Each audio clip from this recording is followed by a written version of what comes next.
Salams and welcome. Thank you for joining me in another episode of the Quran in English Basics for Beginners. A'udhu billahi minash shaitani rajim. Bismillahir rahmanir rahim.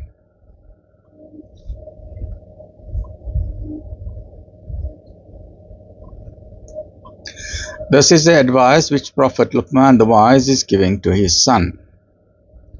O my son, establish regular prayer, enjoin what is just, and forbid what is wrong, and bear with patient constancy whatever befalls you, for this is firmness of purpose in the conduct of affairs. So remember, firstly, regular prayers, that means never remove God from the equation of life.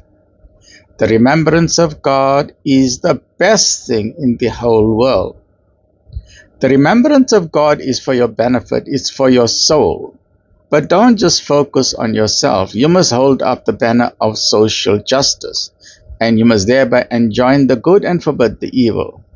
Hold up the banner of justice, because Islam is based on justice and akhlaq, the best of manners, conduct and behavior. So once you have ensured that you are looking after your soul, looking after yourself by having regular prayers, then you must look at society, because there's great injustice in the society. You must become the voice of the voiceless. And anywhere that you see injustice, you must make sure that you bring it to the notice of the authorities and ensure that whoever is being under the wrath of injustice, try and change that injustice, because justice is the foundation of this universe.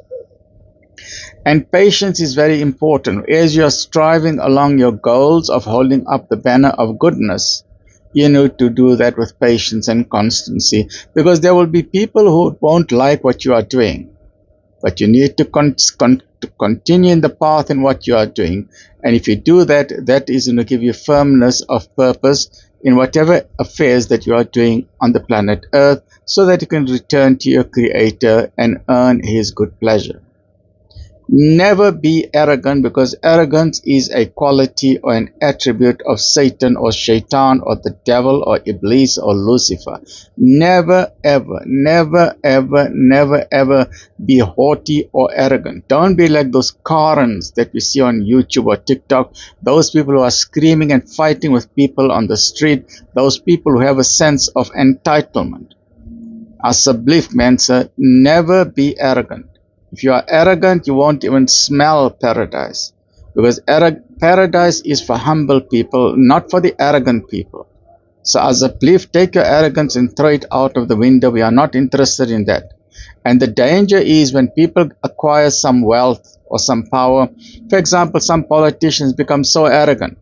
Some wealthy people become so arrogant, you can't ask them any questions. What they are forgetting is on the day of judgment, the arrogant people will be crawling on their hands and knees, begging to be sent back to earth so that they can become humble and good people. But then it'll be too late.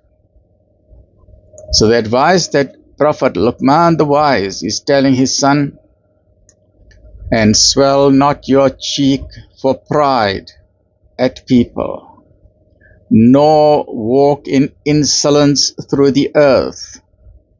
For Allah loves not any arrogant boaster. If we see someone who is boasting with arrogance, Allah does not love that person. God does not love arrogant people. God loves the kind people, the humble people, the soft-hearted people.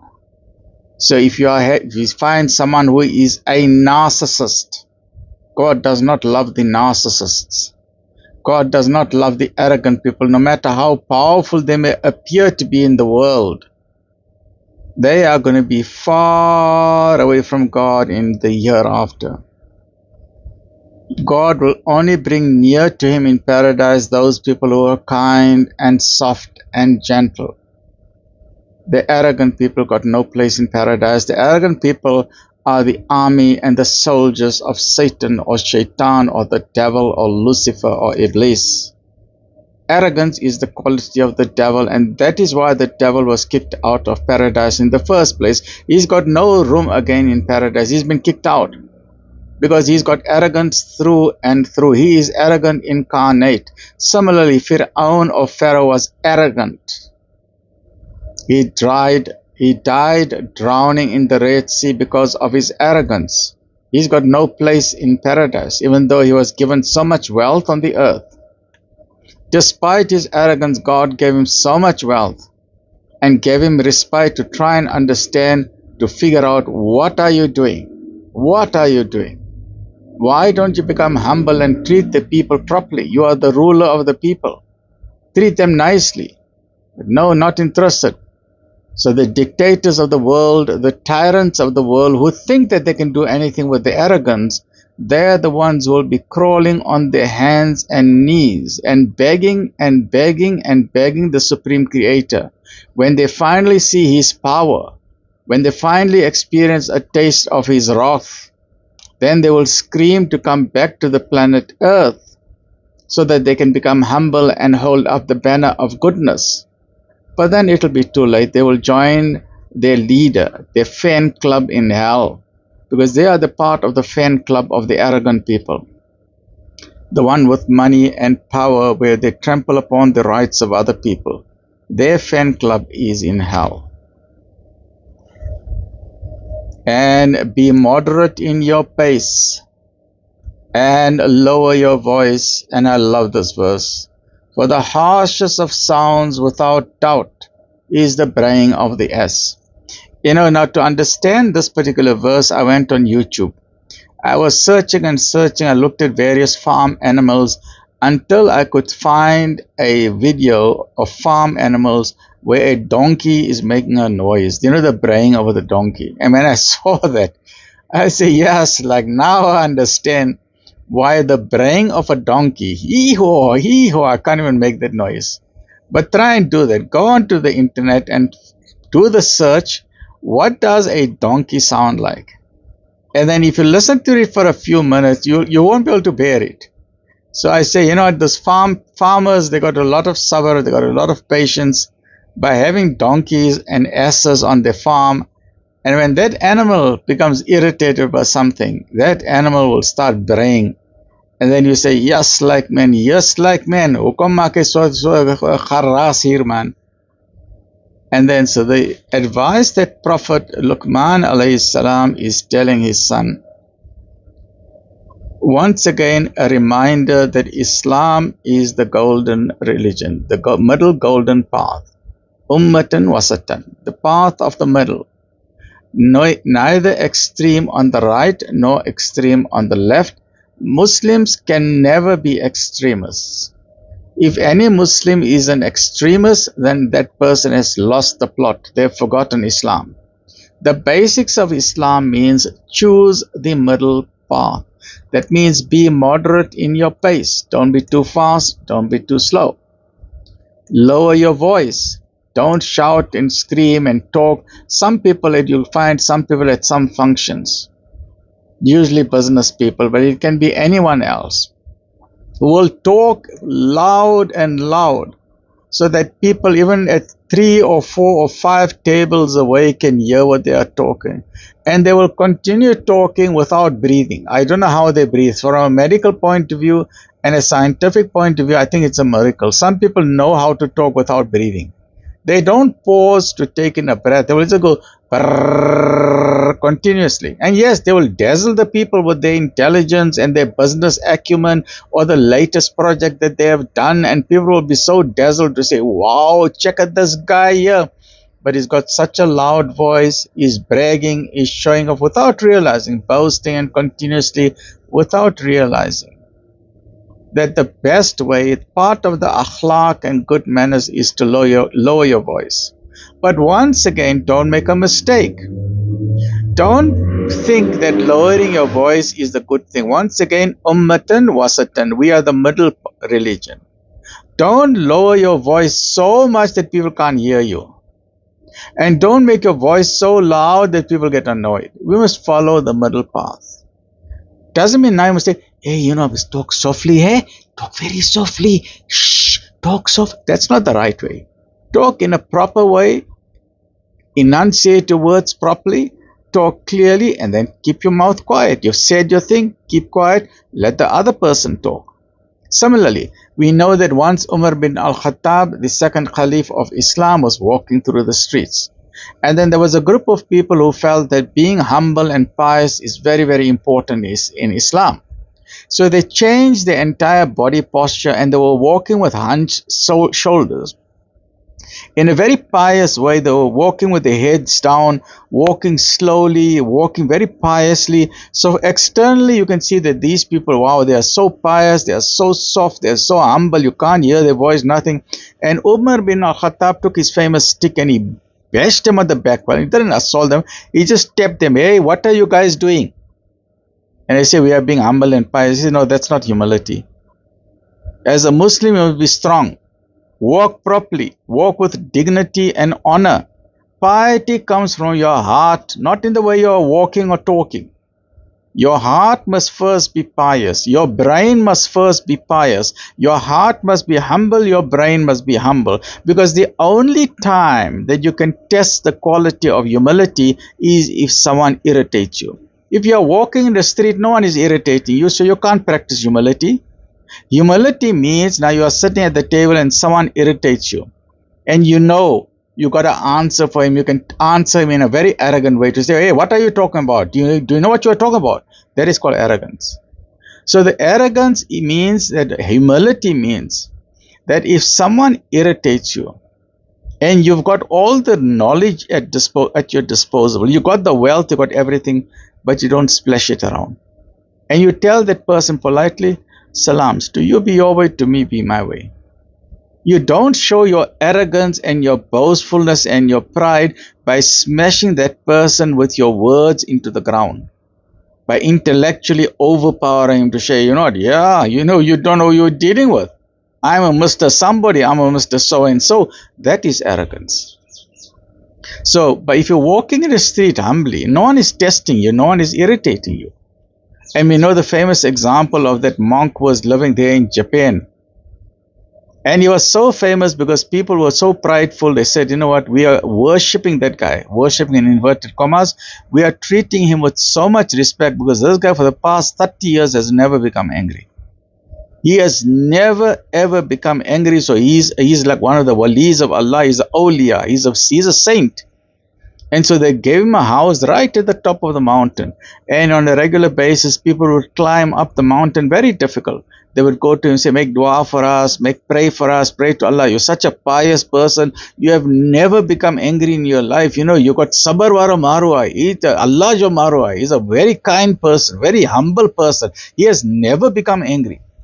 And so this young fellow came into the village. He said, I'm looking for that old man because I need wisdom, because I'm a very temperamental young fellow. I need to find out what is his secret. How does he never become angry?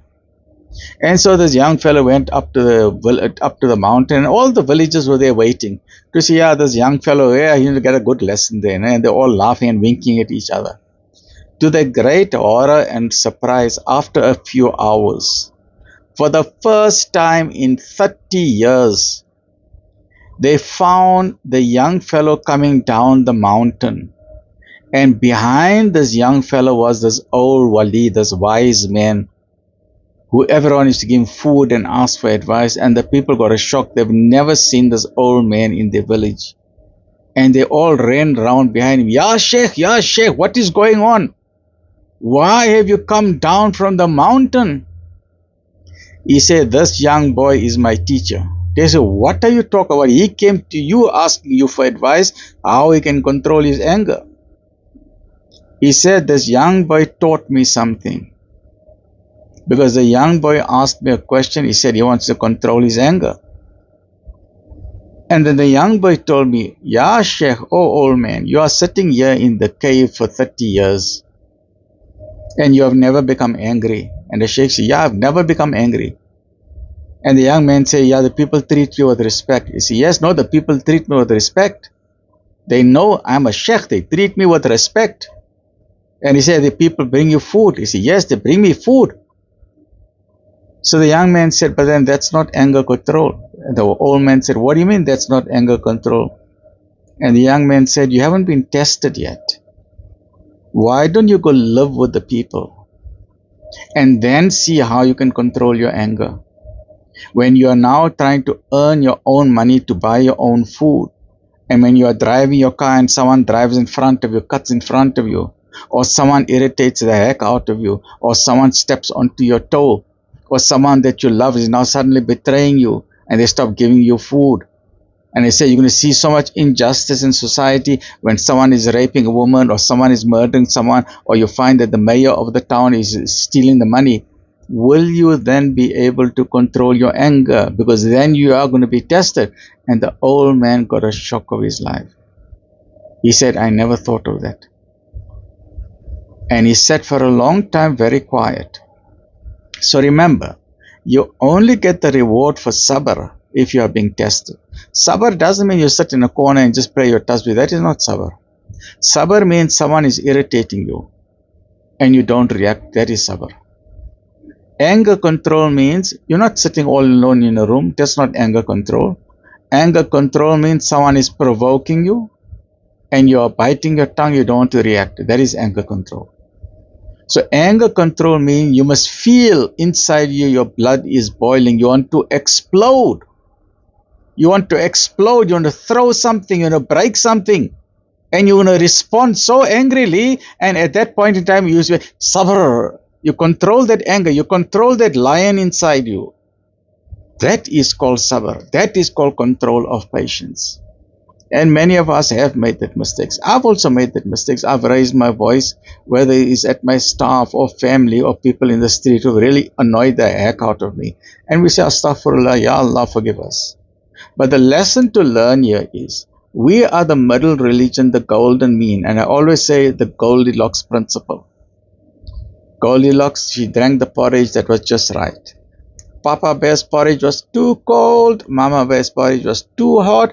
And she drank Baby Bear's porridge, which was just right. So we as an ummah are the middle ummah, the middle path. We are never extremists. So remember, don't speak so loud at a function. Don't control and dominate that conversation. Don't tell the entire dunya at the table about your latest business deal or whatever. You don't know what difficulty someone else is going through. You don't know that by boasting you're going now next week or next month to fly again to Dubai and Turkey and Ramadan, Umrah and everything. Other people have never seen Makkah and Medina. You don't know in what way you're breaking other people's hearts.